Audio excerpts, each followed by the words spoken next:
Assalamualaikum warahmatullahi wabarakatuh. Waalaikumsalam warahmatullahi wabarakatuh. Teman-teman sekalian, memang ini cukup mendadak tentang agenda Penaslub itu. Jadi kami kawan-kawan Jawa Timur pada hari Selasa tanggal 27 Oktober kemarin ke Jakarta mengadakan pertemuan dengan teman-teman DPN, dengan teman-teman Dewan Pertimbangan. Kemudian diputuskanlah karena ada intinya bahwa kita ingin PPM ini menata kembali secara sistematis, secara struktural. Jadi artinya gini, bahwa PPM ini luar biasa karya-karya besarnya pada periode-periode as-sabiqun al-awwalun. Nah, tetapi kemudian di dalam perjalanannya timbul pertanyaan, PPM ini gerombolan atau gerakan? Gerombolan itu yang penting pada saat kumpul-kumpul hilang.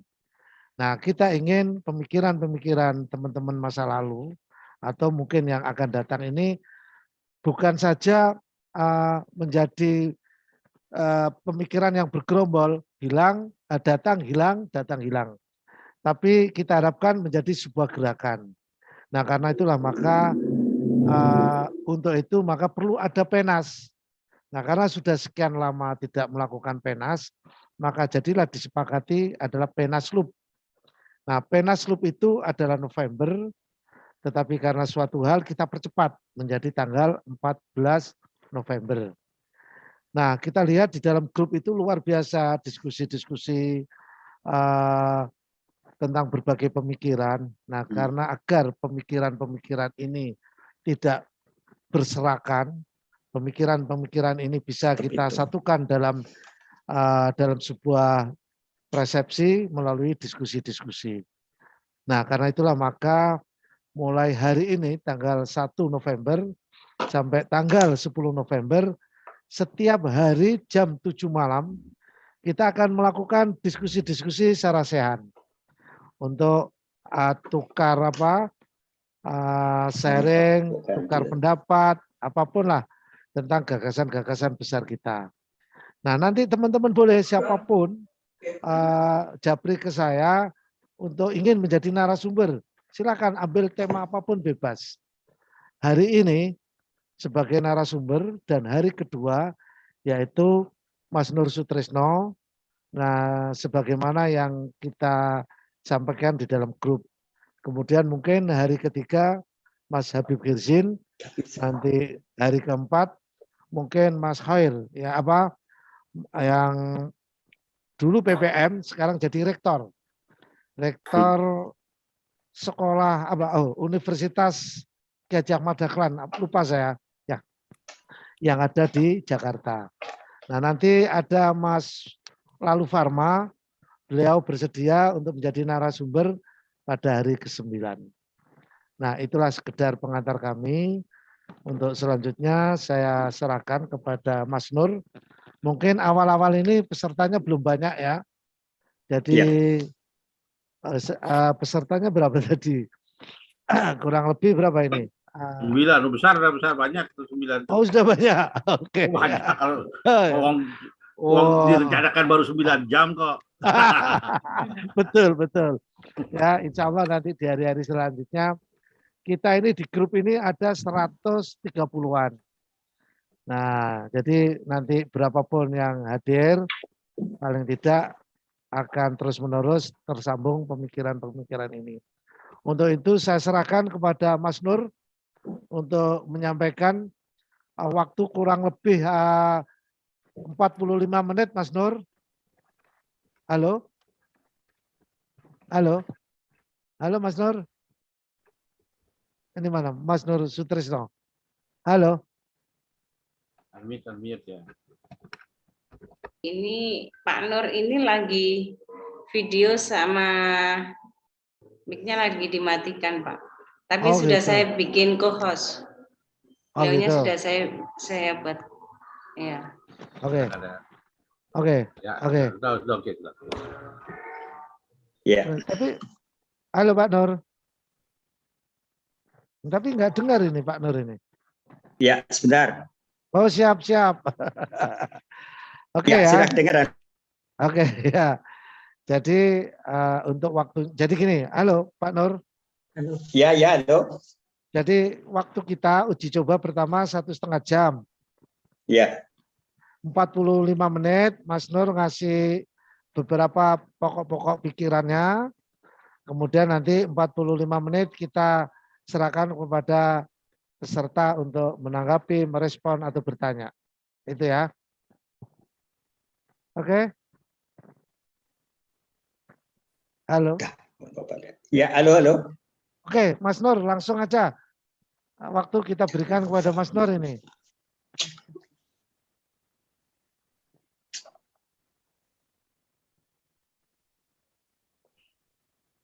Bapak Nur, sudah saya bikin co-host ya Bapak ya. Nanti kalau misalkan mau share screen langsung saja. Terima kasih. Makasih. Assalamualaikum warahmatullahi wabarakatuh.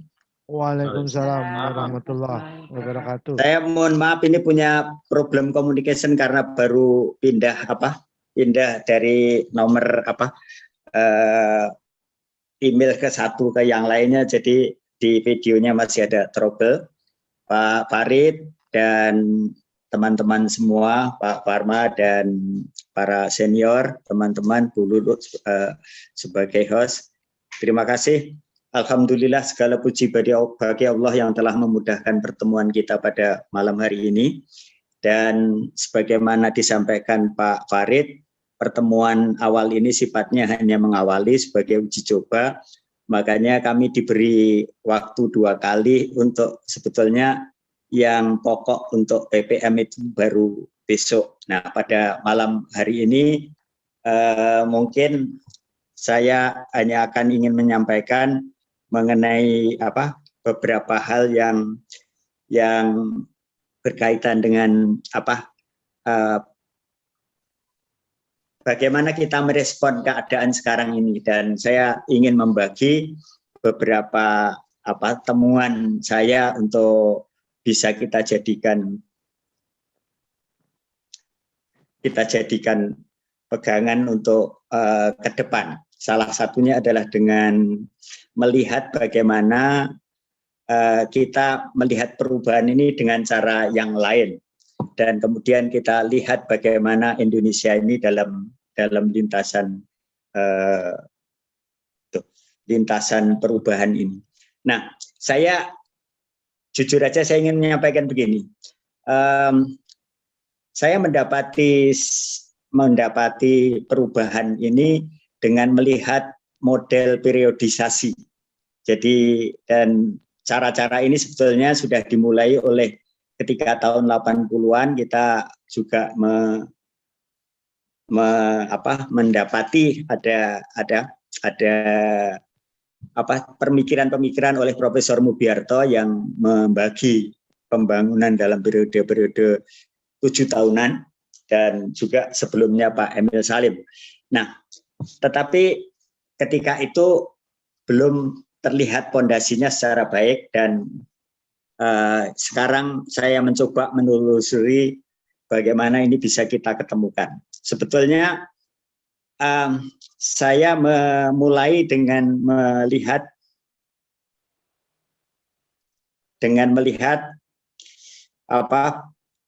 cara bagaimana perkembangan itu terjadi dengan merefer kepada data statistik yang ada di dalam Al-Quran.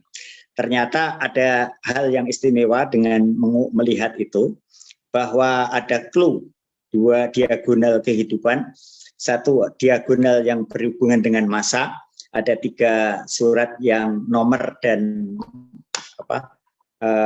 kedudukannya sama sehingga bisa menjadi clue. Dan yang kedua adalah juga mengenai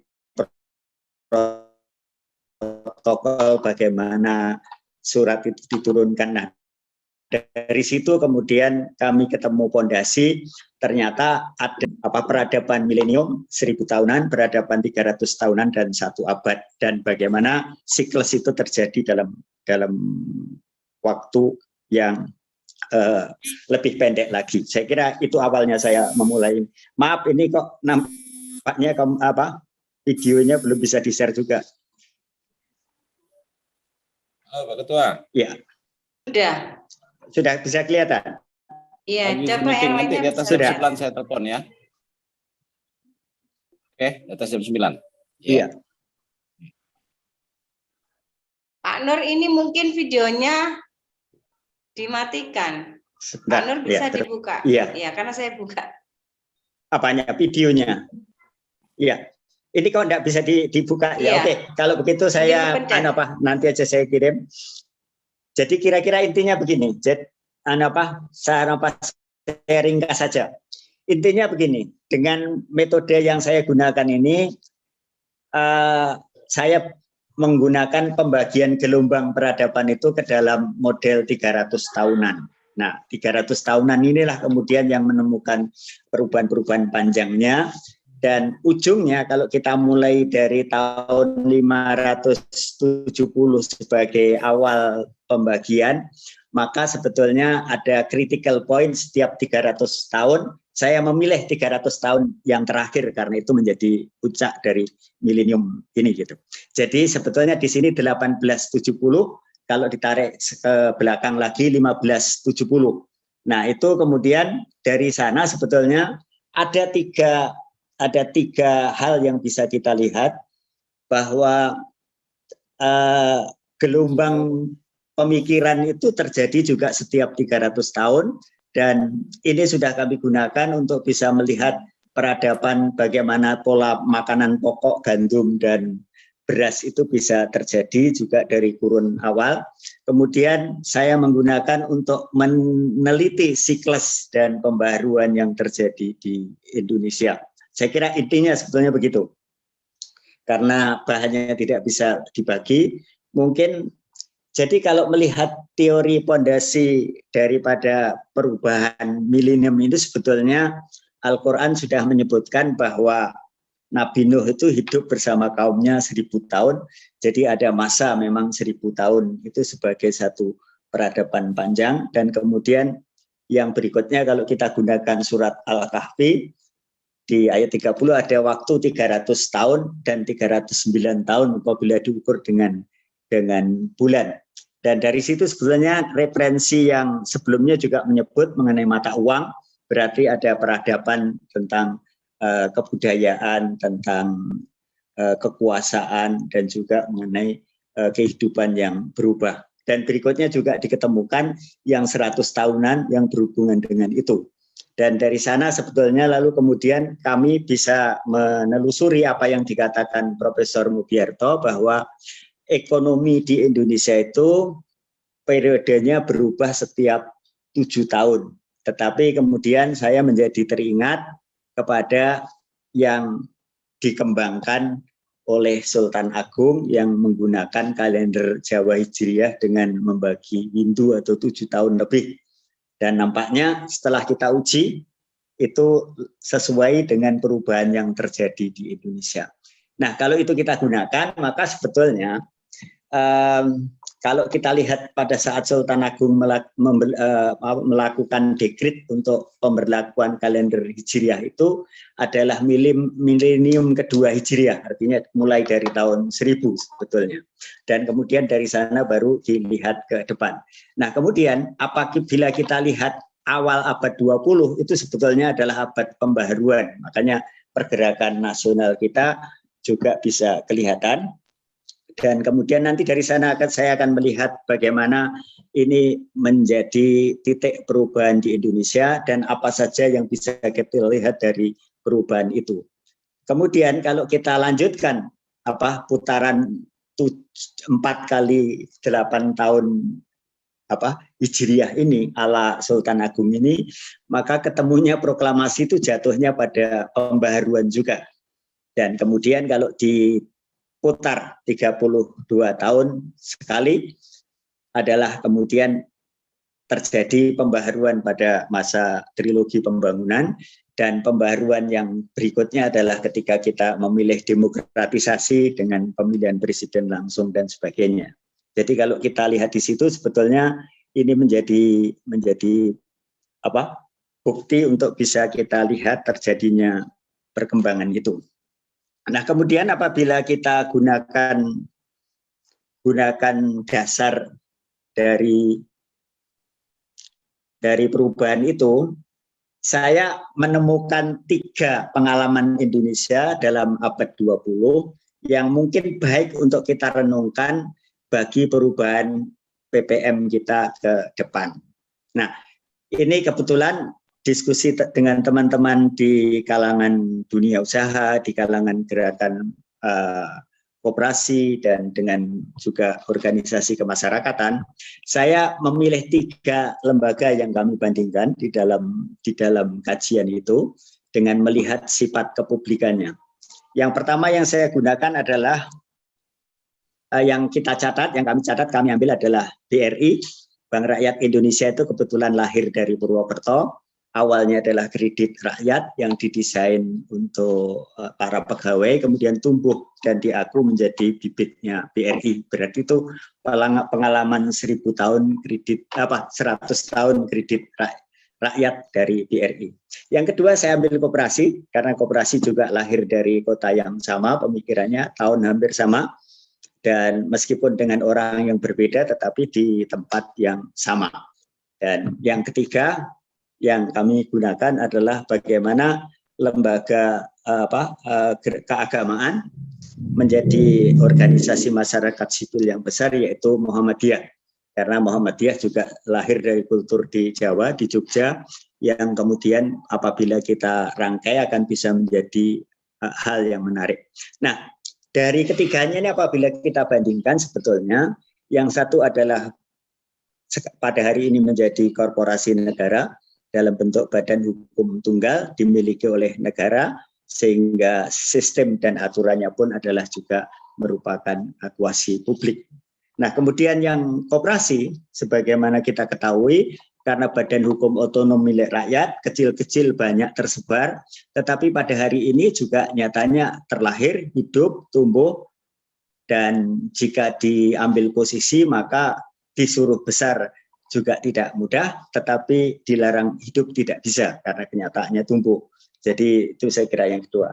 Nah, yang ketiga, dengan pengalaman Muhammadiyah ini juga memberikan pelajaran khusus karena menjadi organisasi masyarakat sipil yang kuat dengan bentuk badan hukum tunggal yang khas dan mempunyai sistem kelembagaan, aturan, dan pricing yang kira-kira menjadi berbeda dengan yang lainnya.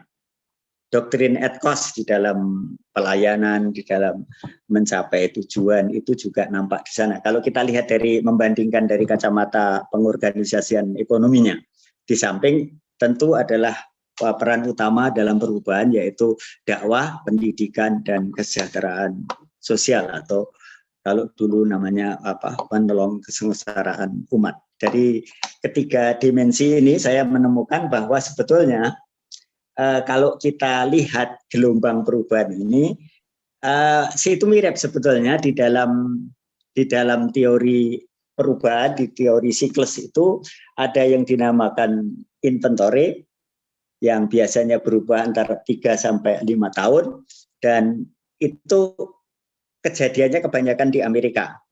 Nah, kenapa Amerika itu menjadi unik? Karena Amerika itu adalah khas yang perubahan siklus alamnya menyatu dengan perubahan proses regenerasi kepemimpinannya. Artinya Amerika menganut sistem pemilunya setiap tahun kabisat, pemilu presidennya, kemudian pemilu representatifnya, perwakilannya setiap tahun genap. Jadi dengan demikian siklus 4 tahunan itu terjamin secara baik. Nah, itu yang sebetulnya terjadi dari pengalaman di Amerika. Nah, kalau kita lihat sebetulnya di dalam hubungannya dengan PPM ini, dengan perkembangan kita, gelombang 300 tahun yang terakhir, jadi kalau dilihat dari 570, sekarang ini kita berada di gelombang 300 tahun peradaban yang kelima.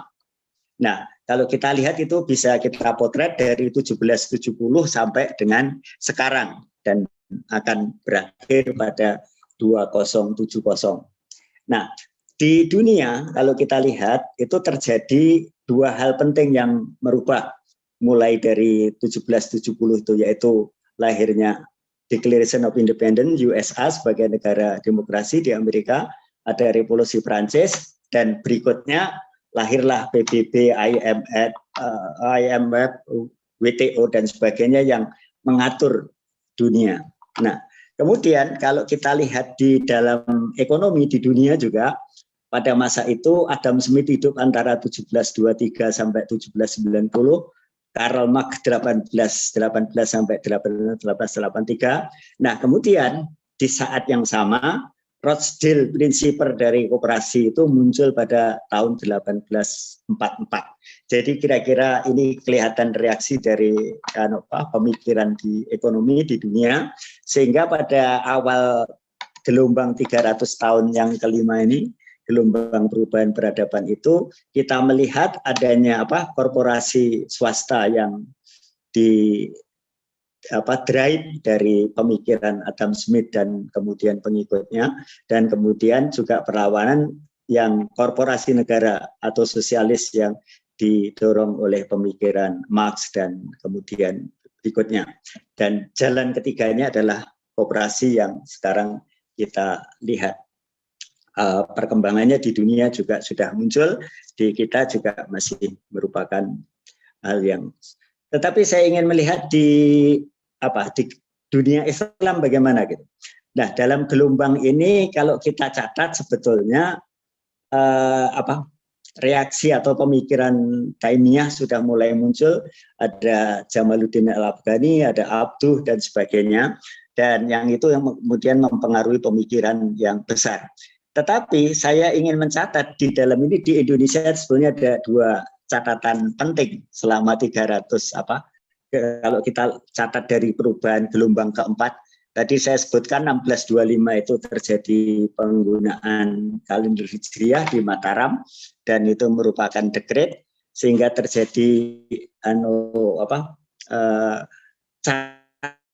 cara berpikir baru, cara memandang baru untuk sebuah perencanaan 8 tahunan maupun perubahan peralihan generasi yang terjadi setiap 32 tahun, atau ini kira-kira rata-rata setengah umur manusia ketika itu, dan Indonesia. Dan kemudian kalau kita perhatikan juga terbagi dalam 4 kelompok, 4 tahap secara teratur, ada pintu-pintu yang diberi nama masing-masing.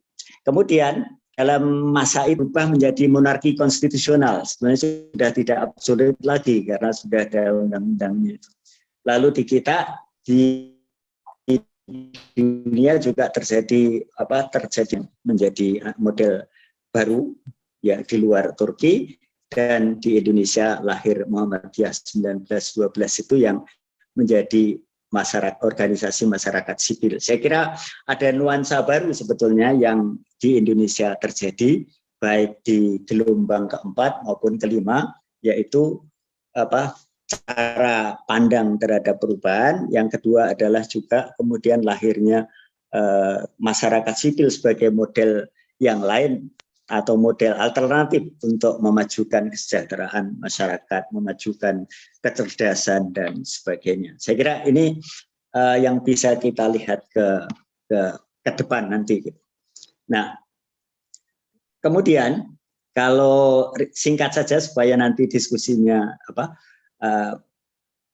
lebih tuntas, karena saya tidak bisa menyampaikan bahan-bahan ini pada malam ini, mungkin besok saya akan kata ulang. Sebetulnya yang menjadi ciri pokok ke depan itu kalau dilihat itu kita akan menghadapi masalah-masalah yang berkaitan dengan kelanjutan perubahan ini. Jadi kalau misalkan kita potret sekarang, itu adalah jawaban kita. Dari 2021 ke 2028 itu kita akan berhadapan dengan abad kebangsaan Indonesia, artinya ulang tahun Sumpah Pemuda itu menjadi kritikal. Dan yang kedua, pada saat berikutnya itu berarti sudah masuknya generasi milenial. Nah, generasi milenial itu kalau kita potretkan sekarang hampir ada kesepakatan kira-kira generasi yang lahir setelah 69 atau 70-an. Ya, kalau kita potret dengan 570 sebagai dasar tadi itu berarti abad ketiga dari putaran gelombang peradaban kelima. Jadi gitu. Nah, kemudian pada tahun 1970 itu juga awalnya terjadi revolusi serat optik yang melahirkan teknologi komputer, lalu kemudian telematika, telekomunikasi dan sebagainya yang saya kira ke sana. Nah, kemudian berikutnya kalau kita lihat perubahan tantangan yang berikutnya adalah ketika kita mau menyongsong seabad Indonesia. Nah, ini kebetulan adalah persoalan tadi yang saya sebutkan, regenerasi itu sudah berjalan, dan kemudian lalu juga persoalan kebangsaan sudah terjawab. Nah, itu baru kemudian bisa mengantar kepada pembaharuan yang keempat. Jadi kalau di dalam istilahnya itu ada kuntoro. Kuntoro itu adalah moncer ya, seperti begitu. Jadi kira-kira cara berpikirnya melihatnya ke depan begitu. Dalam menyongsong itu sebetulnya kita sudah melihat tadi, kalau kita potret dari pembaharuan pertama yang kita pada saat 1949 itu pendapatan per kapita kita baru $25. Kemudian kalau kita lihat kemudian waktu Kuntoro Indonesia atau pembaruan kedua Indonesia, trilogi pembangunan itu dimulai, kita sudah kemudian berhasil mengangkat ke $350-an. Dan kemudian pada saat setelah selesainya putaran pembaruan yang ketiga itu, kita sudah masuk upper middle income country, meskipun sekarang terganggu dengan adanya pandemi ini sedikit, tapi tetap masih di atas di middle income country, walaupun turun tapi masih tetap di level atas. Nah, kedepannya tadi pertanyaannya begitu. Nah, persoalan yang mungkin kita cermati adalah bedanya krisis dengan transisi atau transformasi atau proses regenerasi yang diajukan oleh model putaran Jawa itu adalah siklus itu selalu berharap ada shock, kemudian lalu lahir krisis, dan krisis itu kemudian melahirkan perubahan. Tetapi kalau di dalam pikiran atau tahap-tahap yang dilalui itu adalah akibat hubungan alam dan manusia, kemudian perguliran itu adalah sesuatu yang memang terjadi gitu.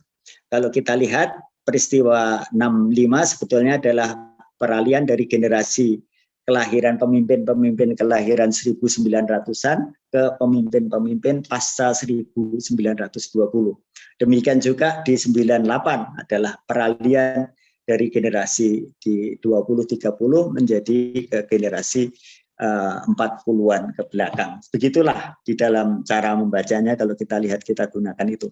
Saya ingin menggunakan perspektif ini untuk membaca mengenai putaran yang bakal kita hadapi, lalu kemudian bagaimana PPM nanti kita menjawab keadaan ini. Saya kira itu sebetulnya intinya. Yang kedua sebetulnya dari pengalaman 3 tadi harus merubah menjadi satu bangun yang kita pilih lalu fokus.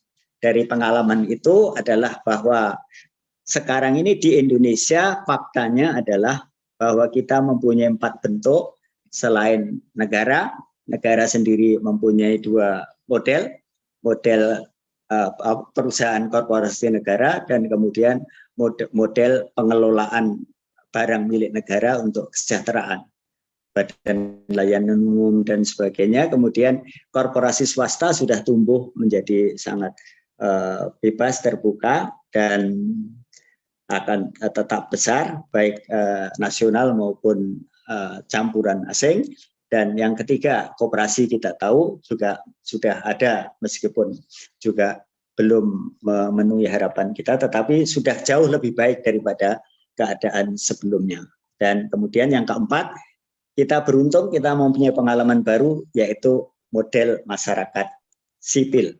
Nah, dari pengalaman ini sebetulnya ada peluang untuk kita memilih yang positif, dan kemudian ke depan bisa kita jadikan itu. Apa yang bisa kita catat ke sini adalah satu konsep tadi, bahwa sekarang ada alternatif, masyarakat sipil juga bisa melahirkan kesejahteraan dan juga untuk tujuan memajukan kehidupan masyarakat.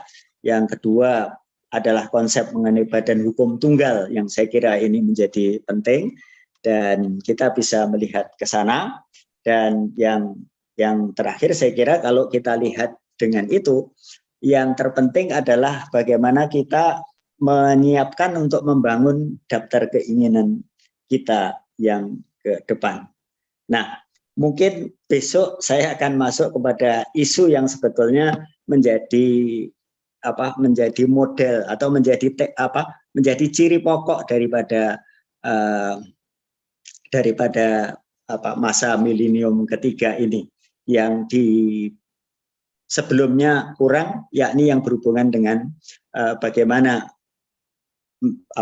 di dalam kenyataannya pasar itu juga sering membuat masyarakat bingung, dan sekarang ada tanda-tanda penyelesaian masalah kegagalan pasar juga banyak dipecahkan dengan cara-cara sosial. Saya kira itu yang sebetulnya bisa kita jadikan catatan. Saya memilih untuk kita buka diskusi saja, barangkali lebih berguna karena ini sesuai dengan tujuan yang pertama, dan saya mohon maaf atas kesalahan, kelemahan kami karena tidak bisa membagikan bahan ini. Saya kira itu bisa saya kembalikan kepada pimpinan. Terima kasih atas perhatiannya.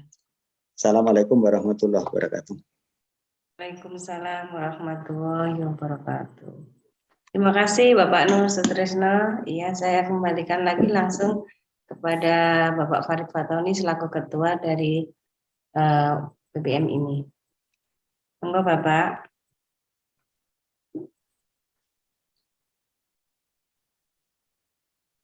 Pak Farid tidak ada suara ya?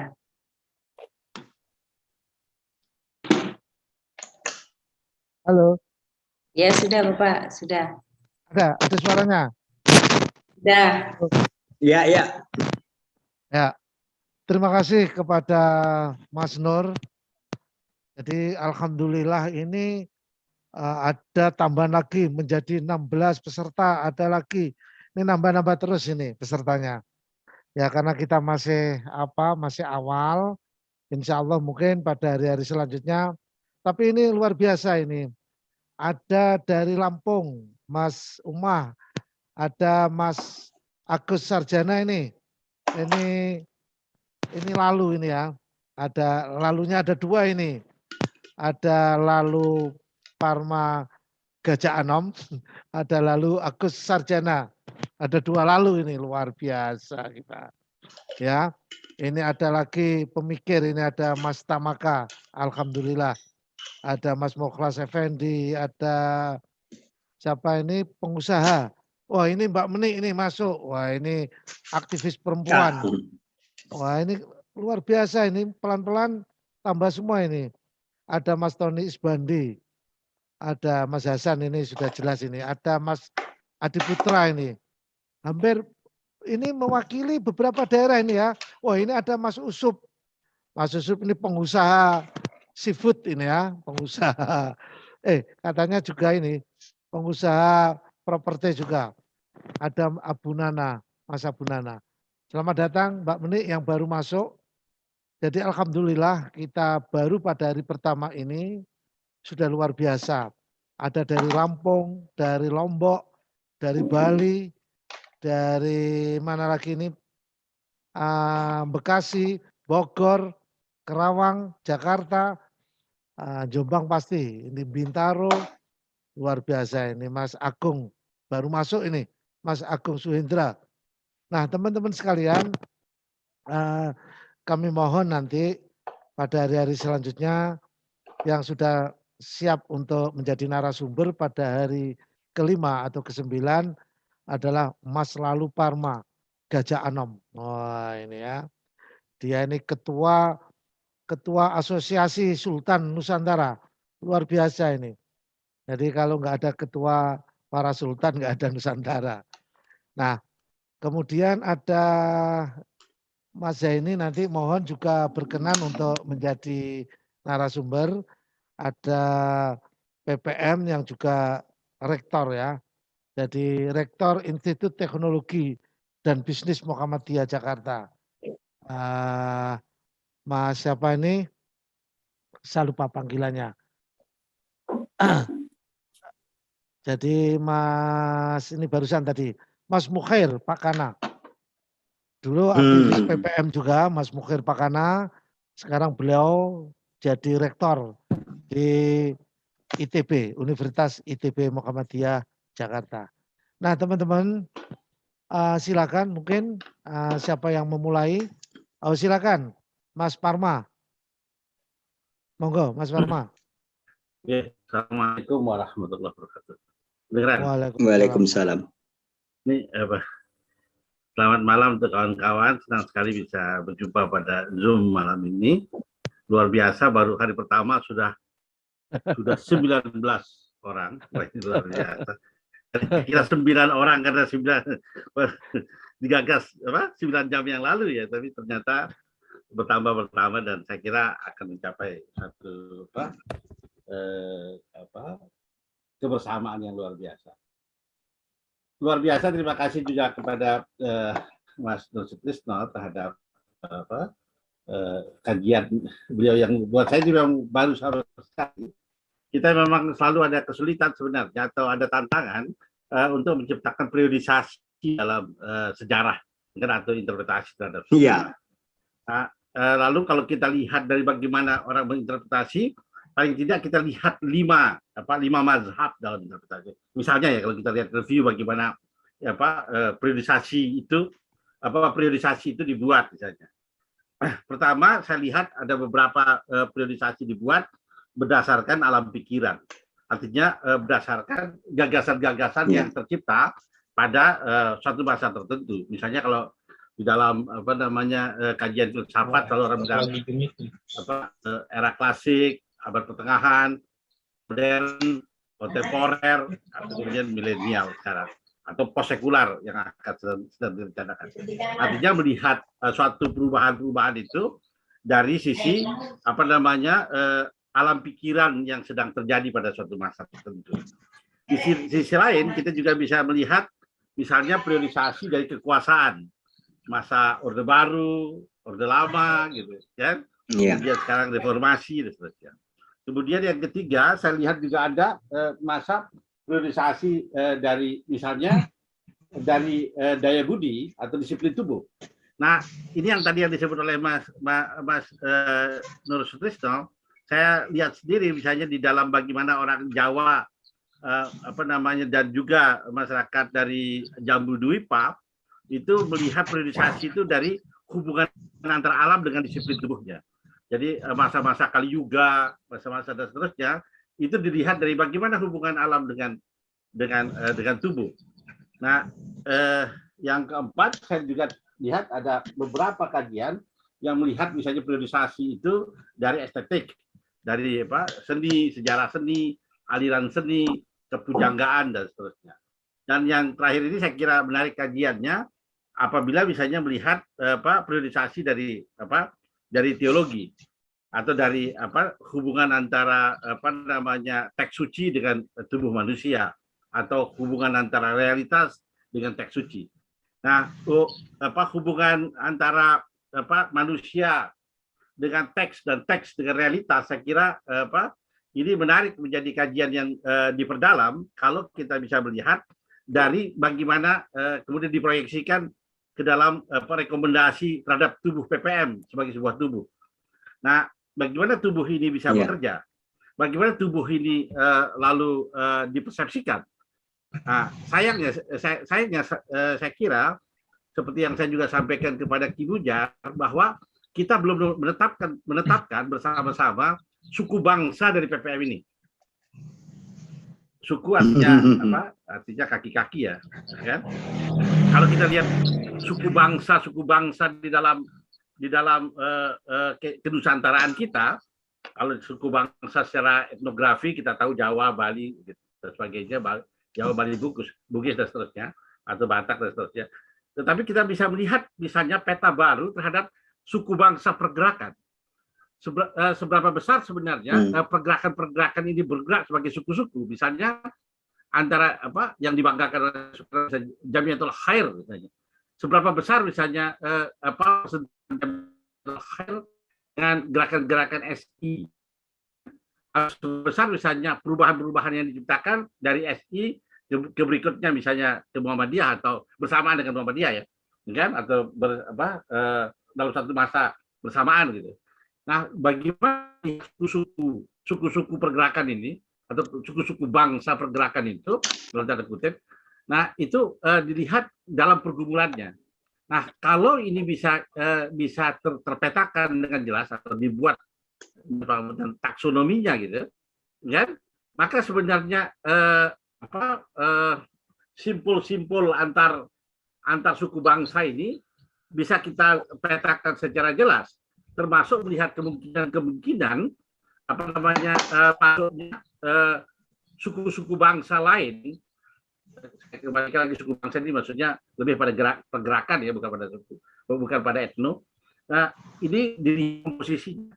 Misalnya kita lihat apa yang terjadi adalah di mana misalnya suku bangsa dalam tanda kutip komunisme mulai masuk dalam sistem kebijakan di Indonesia. Misalnya juga suku bangsa yang pro hedonistik atau pro juga liberalisasi juga masuk. Nah, apabila kita sempat sebenarnya melihat peta dari suku bangsa pergerakan itu atau suku bangsa ideologis itu sebagai suatu peta yang sedang bekerja di negeri ini, maka kita bisa juga melihat arah kemana sebenarnya garis PPM itu hendak ditarik, kan? Nah, karena kalau ketidakjelasan itu terjadi, maka sebenarnya ada hubungannya dengan disiplin tubuh. Kan yang selalu melenggang dari satu suku bangsa tertentu jadi suku bangsa tertentu. Jadi satu suku bangsa sosialisme begitu yang dianut oleh satu gerakan misalnya SI akan melenggang menjadi yang lebih pro misalnya pro pada kapitalisme misalnya yang juga dianut oleh suku bangsa yang lain.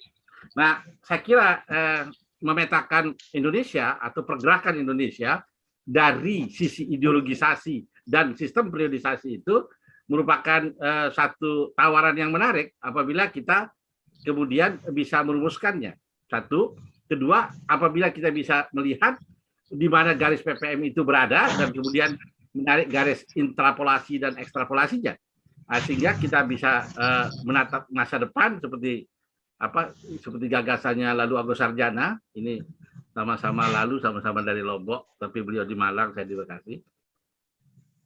Agus, nama dia sehat. Oke. Nah, saya kira ini kita bisa melihatnya. Nah, gagasan Pak Nur Sutrisno buat saya luar biasa malam hari ini, dan saya melihatnya dalam pola misalnya simpul antara suku bangsa pergerakan menurut saya, dan bagaimana melihatnya dalam masa depan disiplin tubuh PPM itu sendiri. Terima kasih, Mas Nur. Iya, sami-sami. Ada yang lain? Ini masih awal ya, masih uji coba Zoom meeting untuk hari ke-1 ini. Barangkali ada yang ingin menyampaikan, kita coba sampai jam kita mulai jam 7, kita sampai terakhir jam 8.30 ya. 8.30. Jam 20.30. Jadi karena ada kesibukan teman-teman, jadi setiap pertemuan ini maksimal 1,5 jam. Ya. Jadi oke, Mas Putra, silakan. Ya, monggo. Assalamualaikum warahmatullahi wabarakatuh. Waalaikumsalam warahmatullahi wabarakatuh. Terima kasih Pak Ketua. Salam untuk semua. Dan terima kasih juga narasumber yang memberikan referensi pengawalan yang sangat luas. Saya terkesan dengan beberapa apa namanya itu literatur maupun referensi yang diberikan oleh Bapak yang barusan tadi dari Lombok ya Bang. Mas Lalu Farma. Oh ya, salam. Salam. Namun ada hal yang memang sangat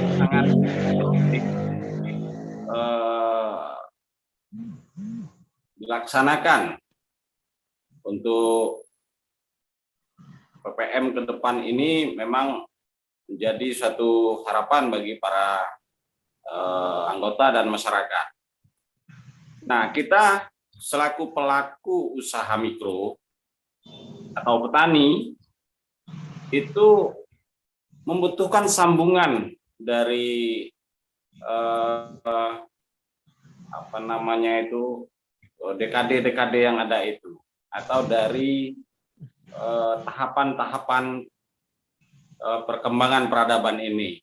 Kita memang tahu bahwasanya rekayasa peradaban sosial, secara ekonomi, dan lain-lain itu sangat berpengaruh kepada para pelaku usaha mikro dan masyarakat secara umumnya di Indonesia. Nah, ini kami mohon kita dari Jambi, dari hasil diskusi ke depan, ada hal yang bisa terimplementasi secara praktis, ya, dan bisa dilakukan oleh masyarakat secara umum, baik petani maupun para pelaku usaha mikro di Indonesia, agar apa yang menjadi acuan dan tujuan pertemuan kita ini mudah-mudahan bisa menjadikan solusi bagi kami juga semua yang ada di kegiatan-kegiatan usaha mikro ini. Nah, itu harapan kami kepada Pak Ketua, Pak Farid.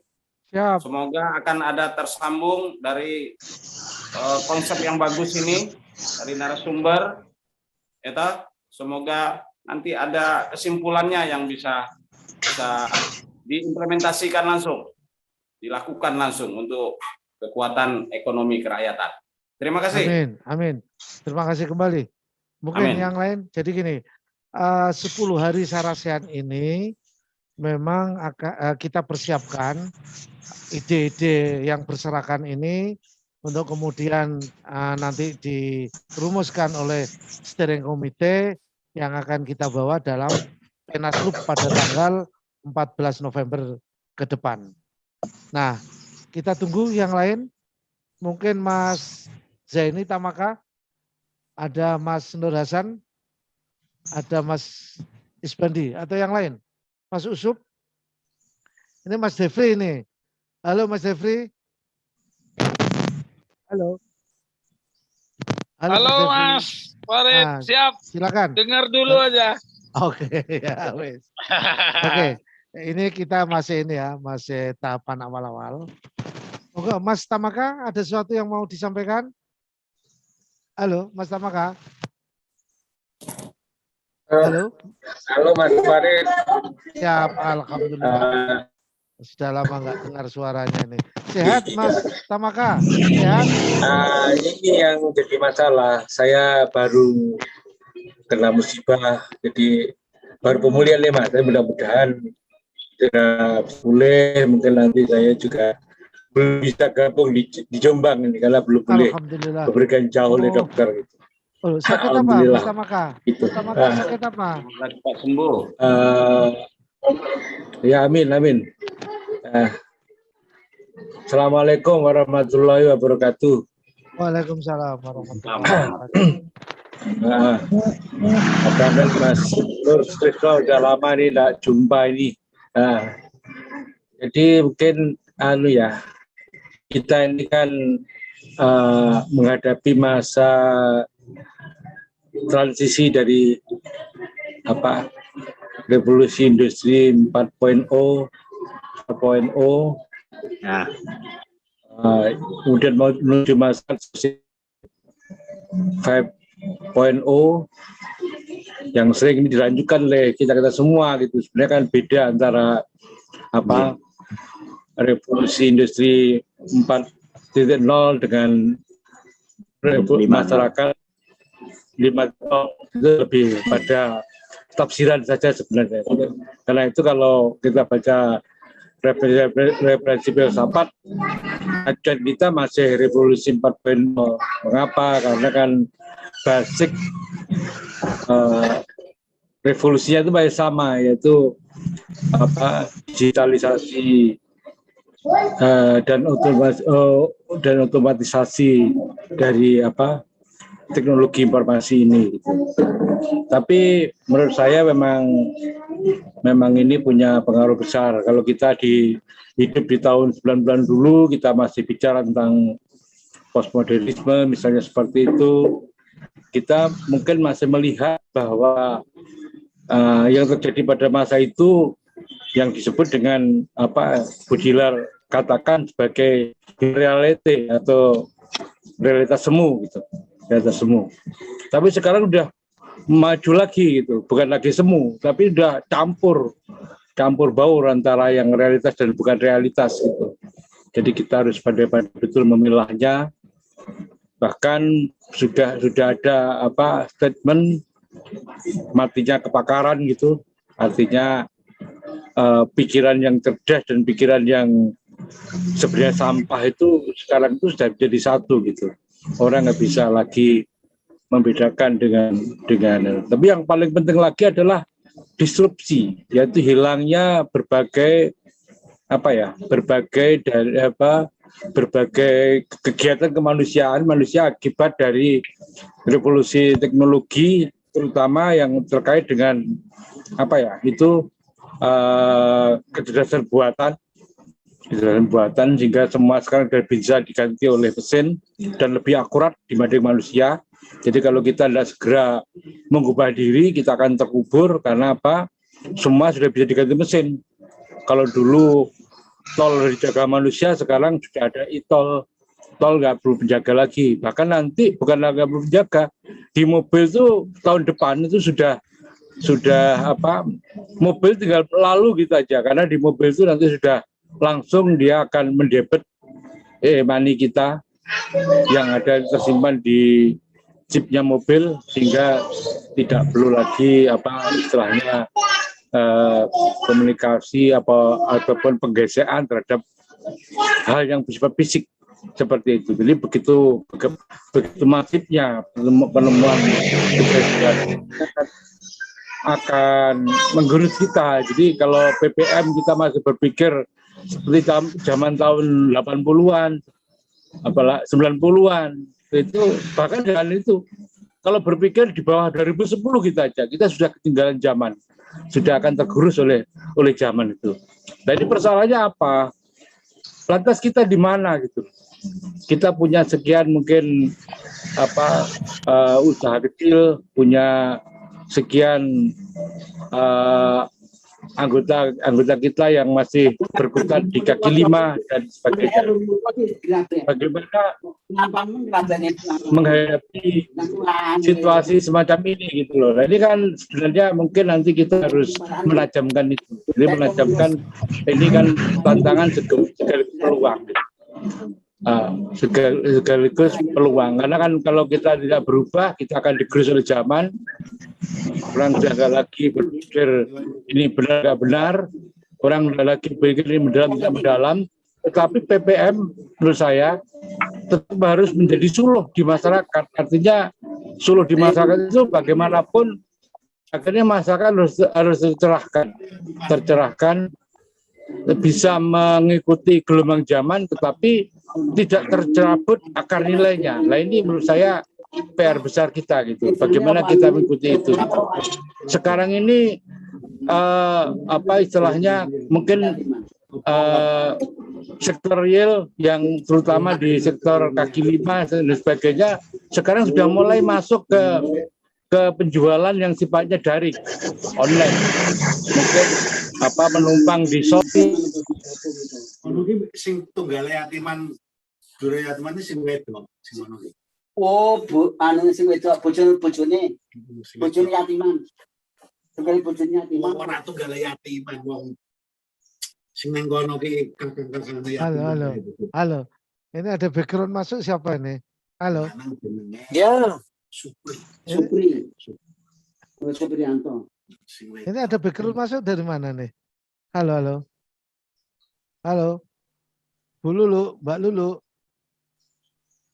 Pak, siap. Ini kok ini apa suaranya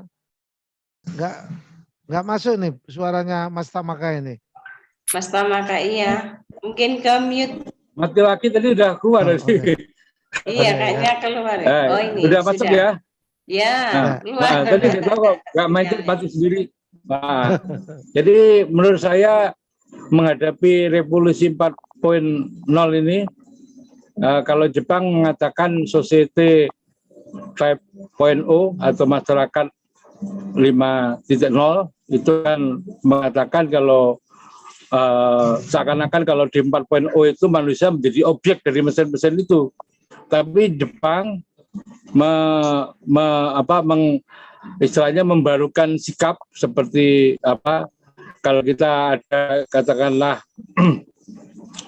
positivisme, Jepang itu sudah pada positivisme gitu, seperti itu. Sehingga di Jepang itu mengandaikan kita jangan digiring oleh jangan diperbudak oleh mesin, kita justru menjadi penunggang mesin itu sendiri gitu loh, seperti itulah. Mungkin PPM ke depan juga berpikir seperti itu, sehingga apa ya, kita bagaimana bisa meneliti gelombang dengan selamat, yaitu gelombang revolusi industri 4.0 ini atau 4.0 seperti itu, sehingga kita tidak tergerus oleh yang namanya disrupsi, oleh yang namanya matinya kepakaran dan sebagainya. Karena itu fungsi-fungsi suluh itu, fungsi-fungsi pencerahan itu menjadi sangat penting sekali, tapi sekaligus bagaimana kita bisa meneliti itu. Sehingga nanti mungkin kalau kita sudah punya database yang benar, produk-produk kita yang karya-karya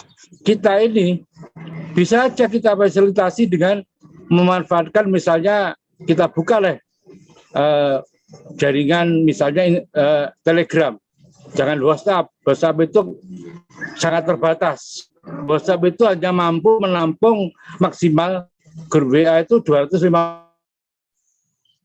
orang nomor, dan dia tidak bisa kalau kita ganti perangkat, maka kita harus mematikan perangkat yang lama baru masuk ke perangkat yang baru, karena nggak bisa aktif dalam dua perangkat.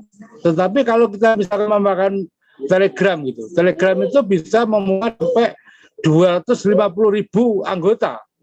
Nah, bisa kita bayangkan, jika kita bisa memanfaatkan kehadiran Telegram ini, misalnya kita main jadi YouTuber gitu. YouTuber itu kalau mau menghasilkan duit, maka YouTube kita itu harus minimal di like atau di jempol atau di subscribe itu 1.000 orang gitu.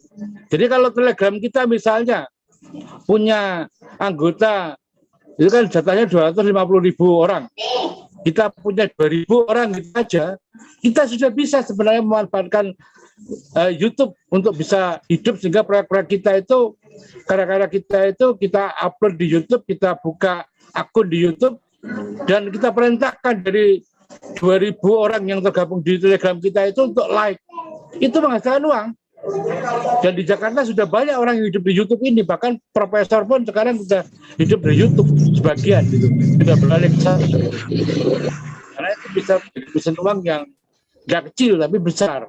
Ya, seperti itu. Jadi memang kita harus melihat itu. Dan kedua ya tadi itu saya katakan bahwa bagaimana karya kita bisa memanfaatkan yang ada.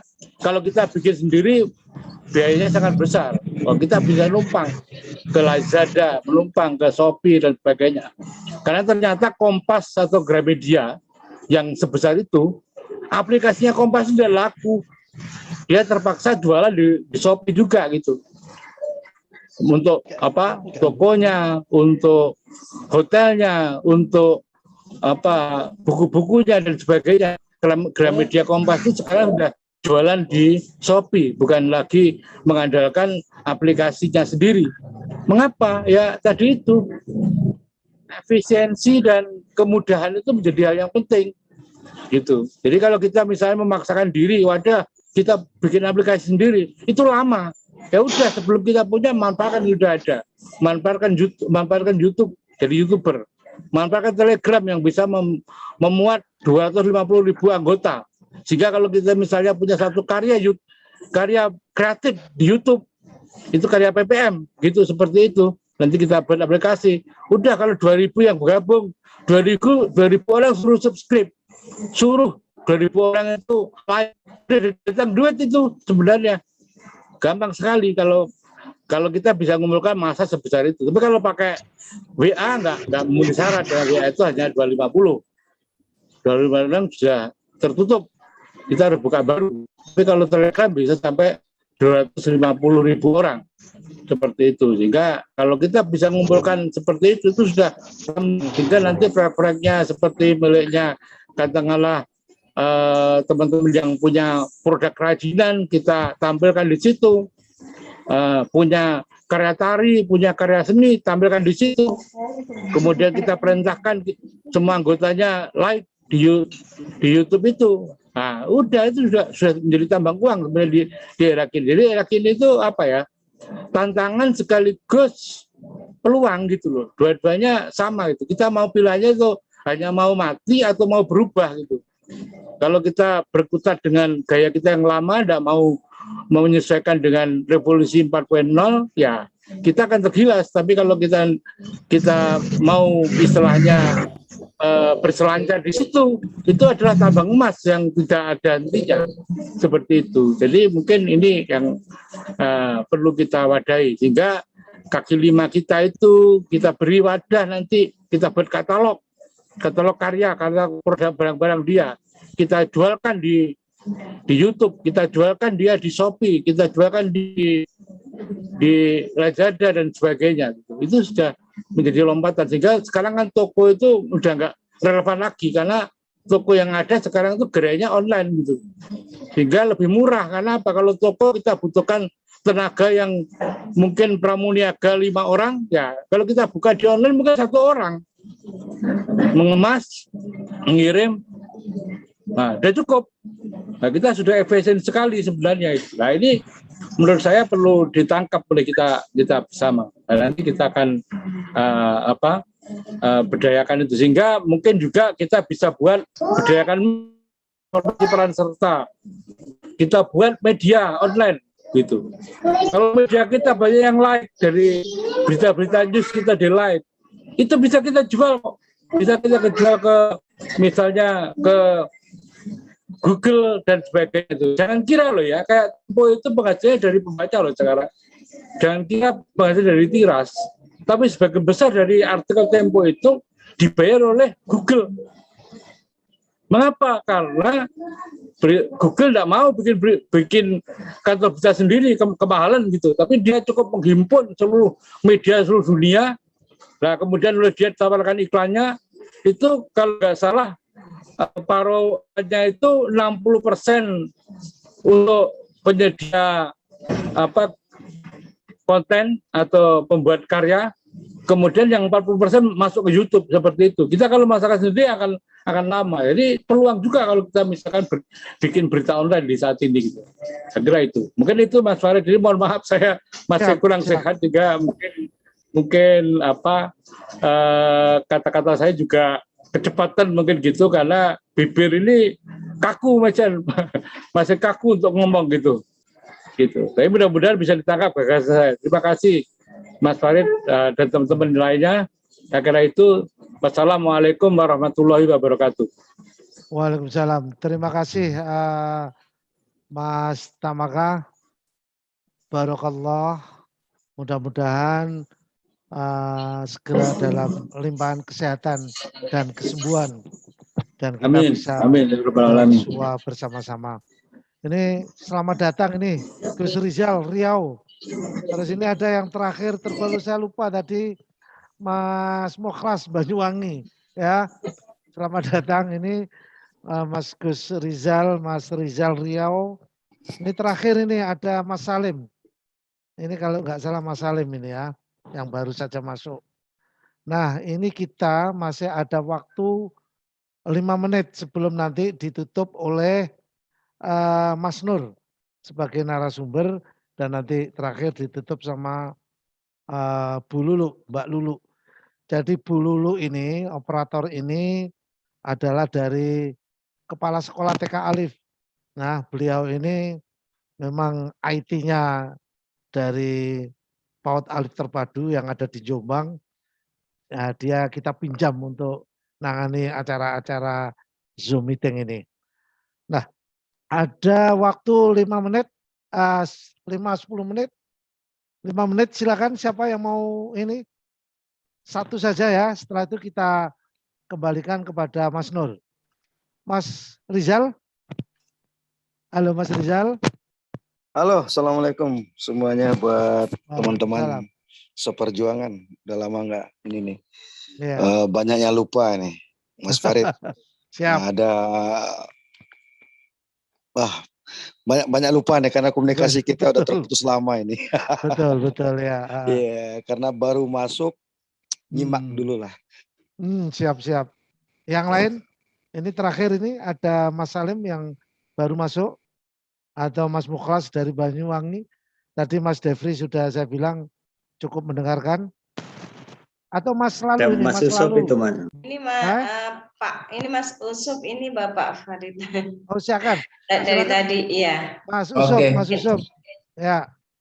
Iya, terima kasih. Assalamualaikum warahmatullahi wabarakatuh. Waalaikumsalam warahmatullahi. Sekian lama dari tahun 2000 ya. Siap. 2000 kita pasca di Lembang ya, baru kita kumpul kembali walaupun dalam Zoom meeting. Tetapi ini adalah bisa saja ini merupakan satu prapenas mungkin ya Pak ya. Ya Pak Farid ya. Siap. Saya melihat perjalanan sekian tahun PPM ini nyaris karya ada, tetapi tidak membuahkan profit bagi PPM sendiri. Kita tahu bahwa hampir di kita semuanya ini artinya ada 3P namanya, people, planet, dan profit. People itu bisa kumpulan orang, ya kan? Planet ini dunia, bumi ini yang punya potensi yang sangat luar biasa yang bisa dikembangkan. Bagaimana potensi ini bisa mendatangkan profit. Nah, kita hanya berkutat pada, ya mohon maaf, pada ideologi, ya kan? Saya pikir kalau ideologi itu untuk ideologi VPM itu teman-teman banyak yang memahami bahwa bagaimana pergerakan kerayaatannya, bagaimana pergerakan pemberdayaannya. Mungkin tiap-tiap daerah itu punya masing-masing dari metode-metodenya sendiri. Akan tetapi bagaimana untuk membangun planet ini, ya kan, bisa menghasilkan profit, ini agak susah ya, sehingga terhadap aktivis PPM akan sulit bagaimana untuk membangun kembali PPM yang kuat ya. Saya pernah bincang dengan Pak Jumhur, ya kan, pada saat itu dengan Bang Hasan Nur Hasan ya di kantor beliau pasca beliau turun dari jabatan Kepala BNP2 TKI.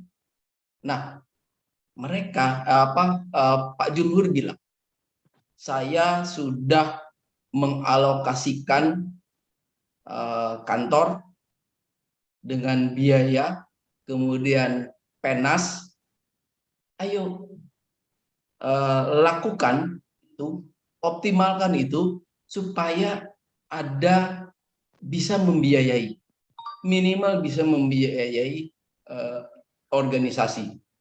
Nyatanya ya apa yang terjadi sekarang, kita baru bisa berkantor di Zoom ya, di internet kan, di Google nih.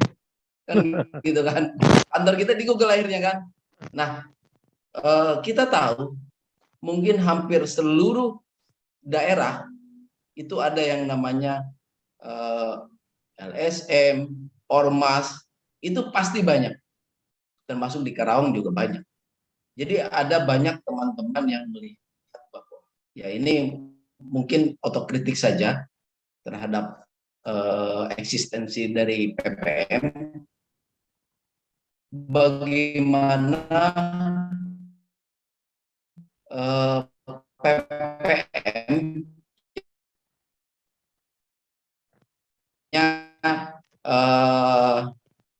walaupun secara ideologi mereka jauh dari kita, secara bagaimana pengembangan kerajaatannya mereka ya nyaris masih minim. Akan tetapi PPM ini janganlah terlena terhadap masa lalu. Oh, PPM itu pernah dengan banyak menteri yang dilahirkan dari PPM. Yang dulu, artinya kan dulu. Tetapi kita kan hidup untuk masa depan, bukan untuk masa belakang. Nah, ini mungkin harus ada paradigma baru ya dalam pergerakan PPM ini, supaya bagaimana apa yang dulu sering dikemukakan oleh almarhum Pak AMT, hiduplah di PPM dan menghidupi PPM, kan gitu. Ataupun juga sebaliknya, artinya bagaimana kita bisa PPM juga kan bisa menjembatani bagaimana antara fungsi peran PPM ini yang namanya antar subkultur, bukan hanya generasi old dengan generasi new, kan gitu. Kan tidak hanya seperti itu. Akan tetapi bagaimana masyarakat yang seperti yang tadi itu di Lampung, ya kan, bisa menghubungkan dengan UKM ya. Tadi UKM Pak siapa itu? Nah bagaimana bisa menghubung dengan pasar, dengan bagaimana pembinaan dari pusat, itu semuanya ada kok. Di PPM linknya banyak kan gitu kan. Nah, artinya ini menjadikan satu potensi bagaimana kita bisa memanfaatkan planet ini untuk bisa mendapatkan profit.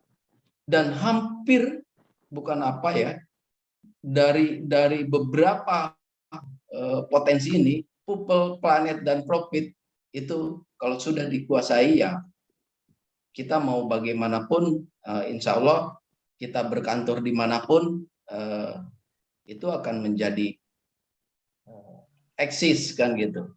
Nah, inilah bagaimana teman-teman di daerah untuk berkomunikasi saja itu agak sulit, ya kan? Sementara ya kita tahu kan gitu. Nah, makanya pada saat nanti ke depan mungkin bisa dirumuskan juga di PPM itu ya bagaimana nih menyikapi perkembangan zaman, apalagi sekarang yang namanya UMKM itu adalah tumpuan dari perekonomian nasional. Dulu namanya almarhum Pak Adi Sasono bahwa koperasi adalah sokok guru perekonomian nasional. Sekarang itu UKM jadi buffer perekonomian nasional. Nah, ini sebenarnya menjadikan tugas PPM bagaimana kita dakwah, bukan hanya dakwah secara khusus, akan tetapi dakwah secara artinya luas.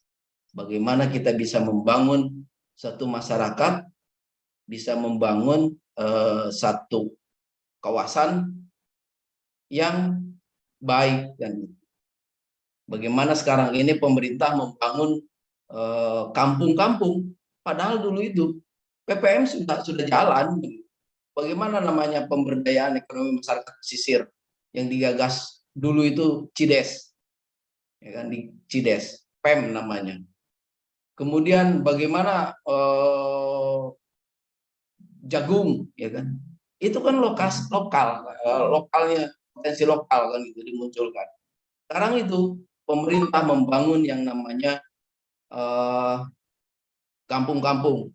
Ada namanya kampung Faname, kampung Nila, kampung apa saja, kampung inovatif dan lain-lain.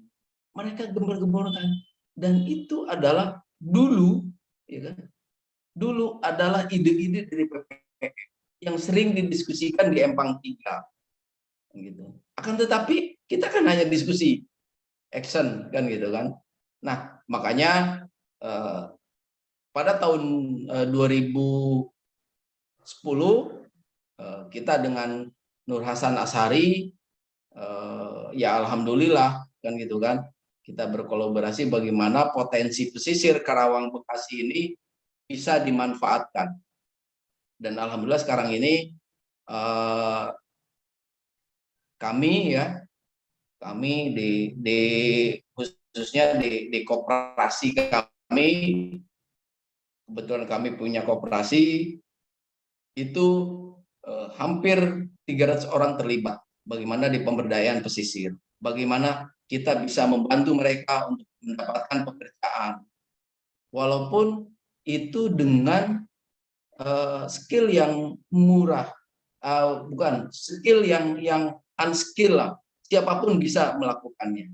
Nah, artinya sebenarnya potensi-potensi itu bukan hanya di Kerawang, bukan hanya di Bekasi, di seluruh Indonesia itu bisa. Bagaimana di Papua, di Bau-Bau, di sana ikan-ikannya bagus kok. Apa yang dulu saya lakukan dengan almarhum Pak Ija Rahmat dengan APGKI-nya dari Manado, Bitung, kita lakukan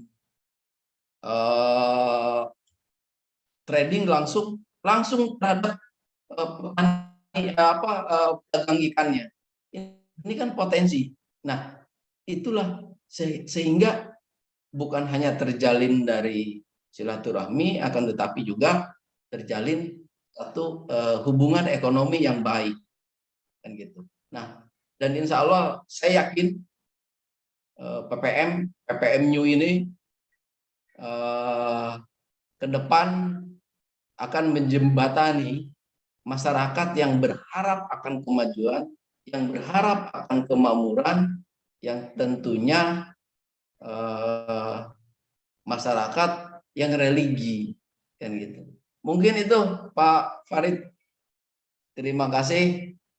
Wassalamualaikum warahmatullahi wabarakatuh. Waalaikumsalam warahmatullahi wabarakatuh. Terima kasih Mas Usup, Kang Usup, sudah sekian lama juga nggak bersuara dan karena waktunya sudah ya kita batasi supaya tidak waktunya bisa tepat waktu. Ini 8:30 kurang 5 menit, otomatis tinggal 5 menit. Untuk itu saya serahkan Mas Nur untuk menutup atau mereview daripada pikiran-pikiran ini. Nanti pada hari kedua besok masih Mas Nur lagi ya, masih Mas Nur lagi. Kemudian nanti hari ketiga saya mohon ini ya siapa ini dari peserta ini, siapa yang siap untuk hari ketiga? Ada nggak? Ada nggak? Nah, belum ada, nanti biar Mas Habib ya. Oke, Mas Nur, monggo silakan waktunya. Terima kasih Mas Farid, Kang Sup, dan teman-teman semua, Pak Gede, dan ada Pak Mukair ini kok tadi belum Jadi luar biasa. Tadi begini, saya kira begini, kita sebetulnya kick off ini sudah berhasil, gitu. Tapi saya ingin menekankan begini, ternyata apa yang kami tawarkan untuk melihat itu, kata Pak Gede, itu bisa kita lihat ke depan, apalagi kalau bisa memetakan. Gitu. Jadi mohon maaf gitu, dengan model yang kita kembangkan ini, insya Allah kita bisa memetakan itu. Dan karena kita berhadapan dengan milenium, lalu seolah-olah semuanya berubah, betul yang dikatakan oleh Mas Tamaka tadi. Jadi kira-kira ada 3 sebetulnya yang besok itu harus kita pecahkan, kita lihat untuk menjadi pedoman atau pangkal dari PPM baru ini atau ke depan PPM milenium baru ini. Satu, kita ini sekarang ini de facto Indonesia itu masih menghadapi dual problem. Jadi problem ganda di dalam ekonomi dan sosial. Contohnya begini, Indonesia itu sudah sangat tinggi ketersediaan pangannya dari segi yang beredar. Tetapi nyatanya masih ada yang kurang gizi. Indonesia sudah sangat maju, ketersediaannya cukup stabil dalam waktu yang lama, nyatanya kita masih kekurangan protein hewani. Contoh, masih banyak lagi nanti yang bisa kita lihat. Dual problem ini muncul yang sebetulnya kita nggak bisa membayangkan itu. Jadi dual problem itu akan menjadi masalah kita yang memerlukan perhatian khusus. Yang kedua, tadi disebutkan disrupsi teknologi. Betul. Tetapi saya juga melihat ada yang dari milenium pertama sampai kepada gelombang 300 tahunan yang kita sejak kenabian, sejak kehadiran Rasulullah SAW itu sampai sekarang, kelima, itu ada yang masih tetap. Gitu. Nah, itu yang perlu kita lihat. Apa? Gitu. Karena itu yang... Nah, isu yang tadi belum muncul, yang hari ini menjadi penting, dan itu bagian daripada milenium, adalah bubble, gelembung. Nah, ini di mana-mana gitu loh. Jadi kan hati-hati sebetulnya, yang kita takuti itu jangan-jangan gelembung, padahal kita bukan. Nah, ini kita perlu kita lihat. Nah, yang jelas ada di tengah kita sekarang adalah ketimpangan dan konsentrasi gitu. Orang juga akan melihat kalau kita memiliki degree konsentrasi tertentu gitu. Jadi mohon maaf, sesuatu institusi mulai akan dilihat secara nasional itu kapan? Ketika dia sekurangnya sudah bisa menampilkan pada posisi 1/1000 di antara yang ada di dalam suatu perekonomian satu masyarakat itu gitu. Dan jumlah yang banyak ternyata kalau itu berisi orang tidak menentukan di sini gitu. Dan hubungannya dengan tadi itu, makanya badan PPM ini menjadi penting, nanti formatnya seperti apa. Nah, yang ketiga adalah kelanjutan dari proses demokratisasi, keterbukaan, tapi di dunia ini nyatanya ada nasionalisme ekonomi baru. Nah, tadi gitu. Jadi saya kira ini nanti besok kita lihat sampai ke sana. Nah, dan saya terima kasih Pak Gede tadi sudah melihat ini kegunaan kita dengan membaca perubahan periodisasi itu. Nah, bagi PPM sebetulnya bisa melihat tema baru begini Mas. Apa sebetulnya pikiran kita kalau sekarang ini membaca keadaan sekarang ini sebetulnya mirip pra reformasi dan pra G30S. Jadi orang pada putaran yang sekarang ini membagi harapan baru, membagi keresahan, membagi itu. Nah, dalam situasi semacam ini kita memang harus pandai membaca dan memilih menjadi isu sentral dari PPM. Nah, tadi saya sebutkan tantangan kedua adalah nanti pas kebetulan lahirnya pertanyaan kebangsaan 1 abad Sumpah Pemuda yang itu akan melahirkan pergolakan generasi baru muncul. Generasi milenium akan pasti tampil. Nah, itu structurally atau alamiah akan terjadi. Dan baru kita kemudian masuk pada pembaruan Indonesia yang bisa mengantar lebih baik. Saya kira ini kalau PPM bisa melihat ini, kemudian bisa melihat jangka panjang itu maunya seperti apa. Nah, itu saya kira yang berkaitan dengan peta jalan baru bagi PPM. Itu saya kira yang Jadi meskipun diskusi malam ini kick off tapi harus ada sesuatu yang bisa diambil gitu. Nah, salah satunya itu. Yang kedua sebetulnya tadi yang Mas Tamaka digitalisasi segala macam nanti di sana otomatis nanti akan ketemu. Nah, tadi juga yang sebetulnya penting itu PPM itu suku bangsa apa gitu. Nah, tadi kan sudah kami sebutkan bahwa ke depan dengan pengalaman Indonesia ini untuk membuat Indonesia itu tidak terjadi konsentrasi dan tidak bisa dipermainkan oleh pemegang konsentrasi hanya kalau kita punya masyarakat sipil yang kuat. Nah, itu kekuatannya bagaimana? Yang menjadi terukur ada 5 pokok paling tidak. Di sana harus ada persoalan mengenai institusinya, kemudian jaringannya ini kemudian akumulasi asetnya yang akan terlihat. Jadi sebenarnya kayak 5 maqasid syariah itu menjadi pegangan gitu. Jadi akidah ini kan prinsipal yang dipegang, integritasnya. Nah, kemudian kalau kita bicara mengenai akal itu jadilah kualitas sumber dayanya. Kemudian kalau kita bicara mengenai kemudian hidup adalah kondisi kesehatan, mutu gizi dan sebagainya. Yang keempat, kalau kita bicara mengenai linearity, bukan hanya soal jumlahnya banyak, tapi antar generasi itu terbangun. Nah, saya melihat PPM ini luar biasa, karena saya sudah membaca di grup itu ada generasi baru, putranya siapa, gitu join dalam PPM. Dulu bapaknya aktivis PPM. Saya kira ini menunjukkan bahwa sebetulnya ada message yang diwariskan. Ini harus dilihat dalam konteks baru. Jadi sesuatu yang tidak bisa berubah ternyata ada di dalam PPM. Dan yang terakhir saya kira aset.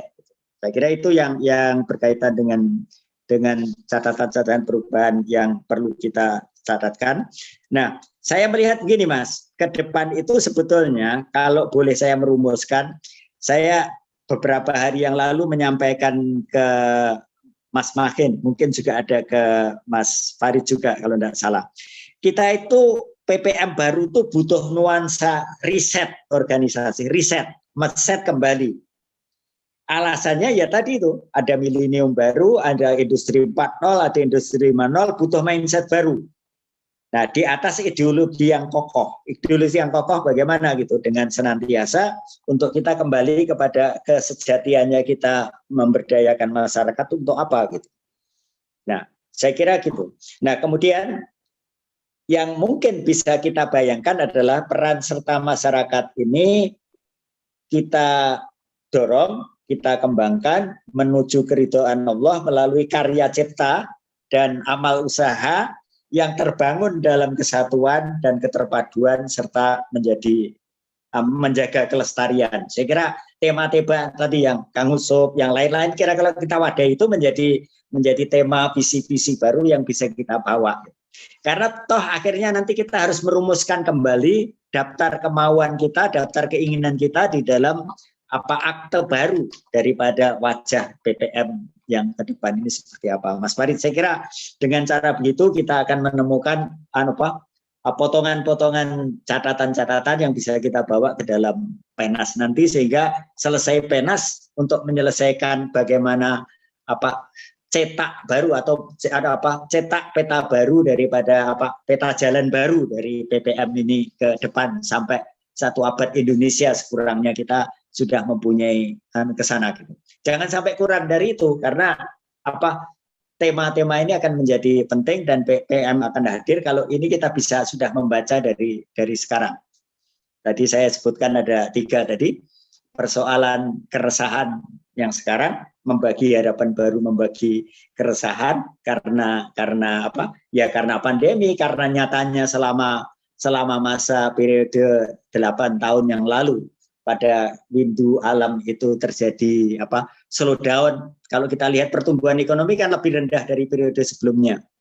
Jadi apalagi gitu, lalu juga pengurangan kemiskinan kecepatannya masih juga lebih lambat gitu. Jadi ini menjadi masalah gitu. Jadi yang ke depan, yang sekarang mulai muncul, mulai terungkap, dan puncaknya nanti ketika kita akan menyongsong 1 abad Sumpah Pemuda dan berikutnya. Jadi ternyata periodisasi itu juga bisa untuk membaca ke depan, bukan hanya ke belakang. Ini saya kira yang bisa saya sampaikan malam ini, konfirmasi saya kepada Pak Gede begitu.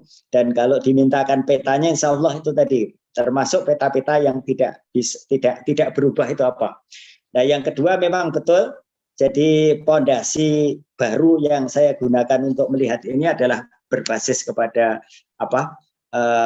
kalau Pak Gede tadi menyebut teologi, tapi ini pondasi ini memang tadi itu. Saya melihat sekarang kalau referensi statistik data-data yang ada di dalam Al-Quran itu kita baca, sebetulnya kita bisa melihat perubahan milenium, trisentrum 300 tahun, gaya model Kahfi, kemudian 100 tahun, yang juga ada referensinya dengan teknologi, sampai kepada model siklus yang diperkenalkan Nabi Yusuf setiap 7 tahun sekali akan terjadi perubahan itu, yang interpretasinya di dalam wisdom Mataram digunakan dengan perubahan 8 tahunan.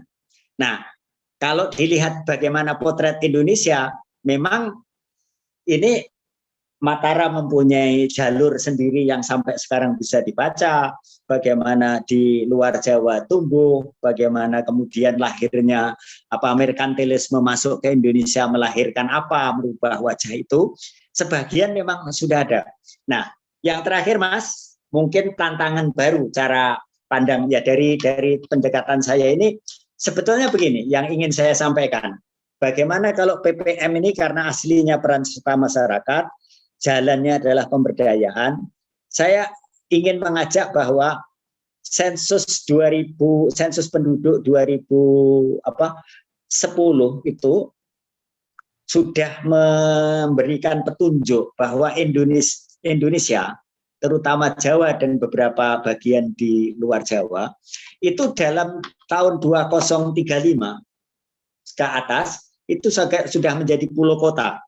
Sehingga makna pendekatan terhadap kota ini menjadi penting. Nah, kalau saya referensi balik ke dengan basis Al-Qur'an tadi, mungkin pengalaman Muhammadiyah dengan mengangkat ideologi Al-Ma'un sebagai ideologi kesalehan sosial, kita juga bisa melihat Al-Balad sebagai satu model tata kelola kota yang otonomi, desentralisasi itu akan ada 500 kota yang akan mempunyai corak perkembangan yang khas. Dan ini membutuhkan cara berpikir yang saya kira teman-teman PPM bisa melihat ke depan. Jadi nuansa baru bagaimana itu. Saya kira mungkin itu, masih banyak lagi tapi kira-kira untuk besok saja yang berkaitan dengan pemberdayaan ekonomi, isu UKM, isu yang lain-lainnya, bagaimana kelembagaannya. Karena memang malam hari ini baru pengantar, dan besok bahan yang saya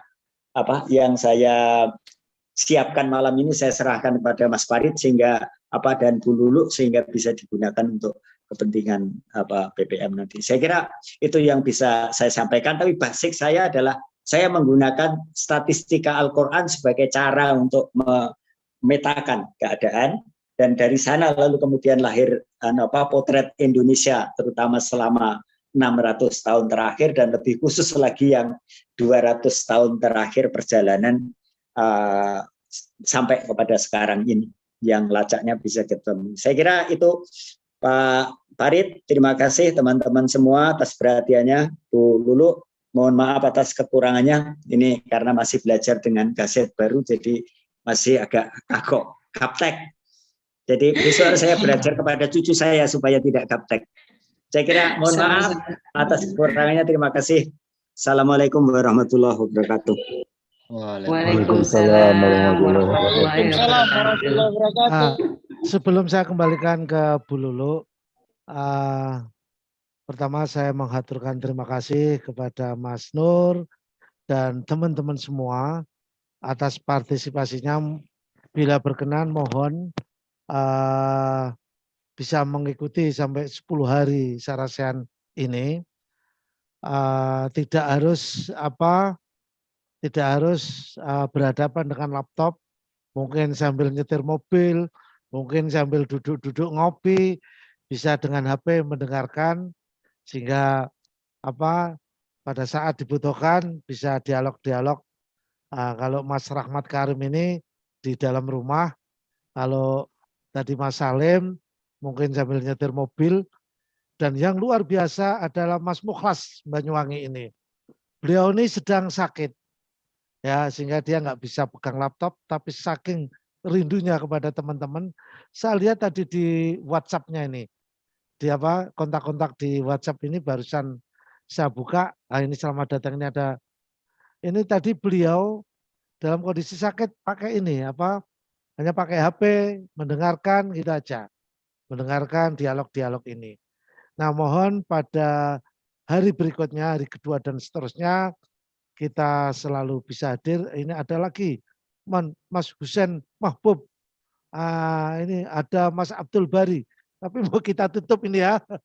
ada Mas Abdul Bari, ada lagi nih Mas Husen, tapi ini mau kita tutup dan mau kita serahkan kepada siapa? Kepada Bu Lulu, Mbak Lulu ya.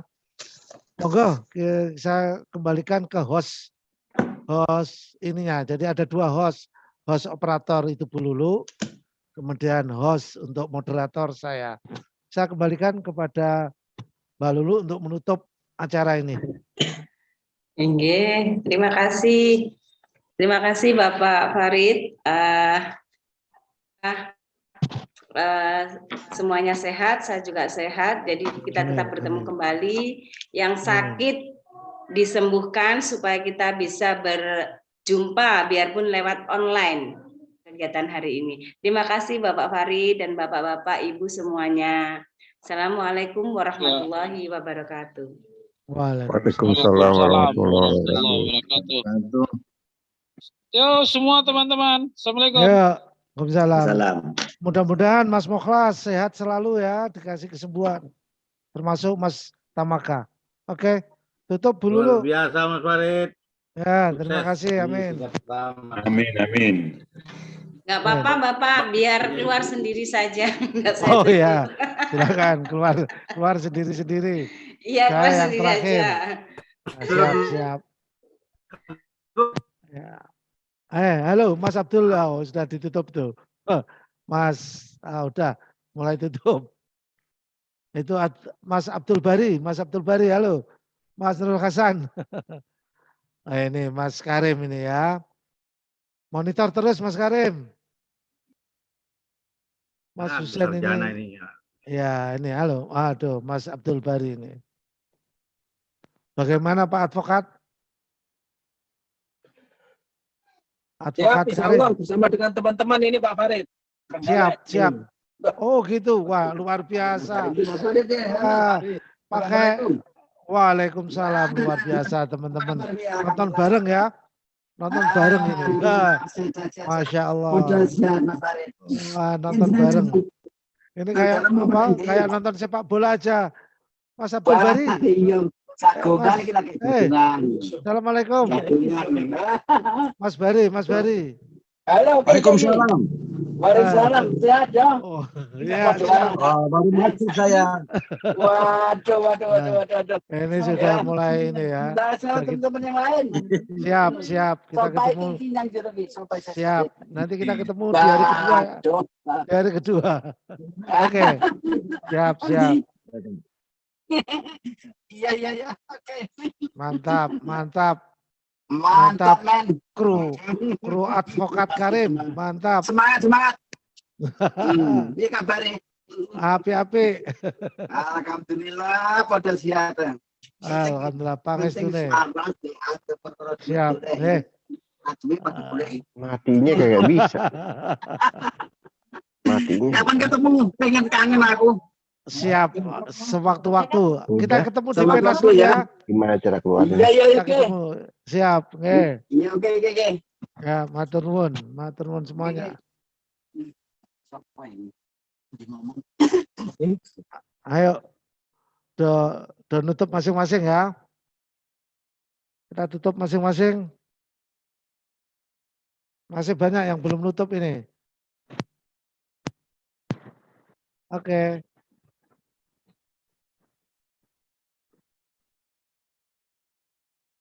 Kita tutup ya. Oke.